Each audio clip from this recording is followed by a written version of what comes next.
La circulation des artistes et des œuvres, c'est une grosse question qui n'est pas nouvelle, qui est même très ancienne. Les artistes ont toujours manifesté le souhait, à la suite de leur création, de pouvoir accéder à un public, qu'il soit local, qu'il soit extérieur. Et on s'est rendu compte que la circulation des œuvres, dans le cadre de la démocratisation de la culture, posait quand même problème, c'est-à-dire faire en sorte qu'on accède beaucoup plus facilement aux artistes et aux œuvres. Les problèmes sont de divers ordres. Ils sont de divers ordres, ils sont d'ordre administratif très souvent, ils sont d'ordre, disons, artistique, et ils sont d'ordre législatif, de divers ordres de toute façon.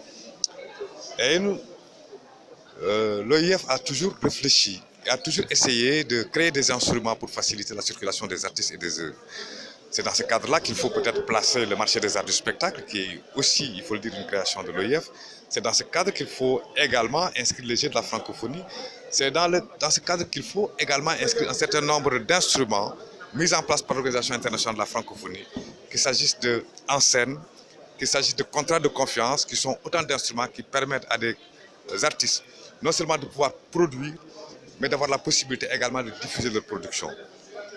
Mais cela n'est pas suffisant parce que les supports de production ont fondamentalement changé et les conditions de circulation également ont fondamentalement évolué.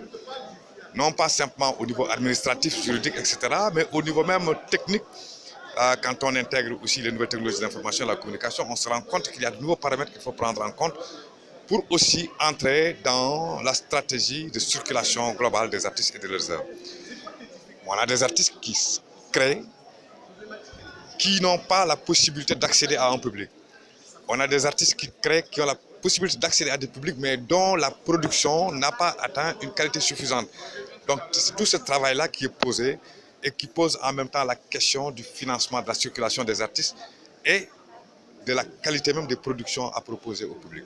Mais dans un contexte où le numérique a pris le pas, que vaut encore la circulation des artistes? Le contact, l'accès à d'autres publics, la réception du public et le dialogue entre l'artiste et le public. Ça, c'est fondamental.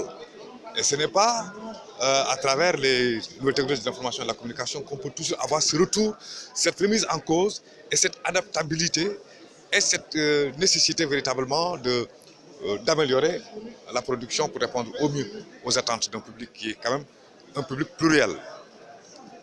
On a parlé de jeunes ici, on a parlé de publics de notre âge, mais il y a également des publics qui sont suffisamment avertis sur les différentes musiques du monde et qui sont à la recherche véritablement de ce qui fait la particularité de l'identité des productions. L'essentiel est de ne pas faire la même chose que d'autres, l'essentiel est de porter sa propre identité et de partager cette identité-là, ou alors de voir comment intégrer ce qu'il y a de meilleur ailleurs, mais tout en restant soi-même. Merci beaucoup.